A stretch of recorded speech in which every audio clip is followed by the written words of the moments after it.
Hello, thank you for watching this video. I'll hit play and you'll see that the game is going to load data from a server. So these textures are not part of the game. They are being loaded from a server. So what I'm going to do is I'm going to show the code to you right now. First of all, take a look at the jackpot list prefab. This is the prefab which looks like this. And over here, when we take the data, we pass the data from the server into this little box here. So then we have a scroll view over here, which is going to hold all the data.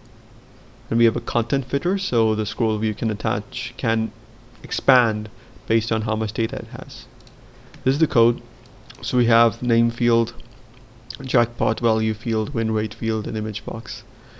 This is the jackpot script. Over here we are going to have a J object called data with JSON, and what we will do is we're going to load the data using the Unity web request, and after that we're going to use the for each to instantiate the prefab that I was talking about and also assign the values.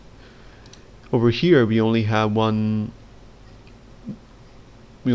function that is important, which is load image from web. This is going to use a Unity web request, this time a Unity web request texture, and this is going to load that image that you see on the screen, in fact.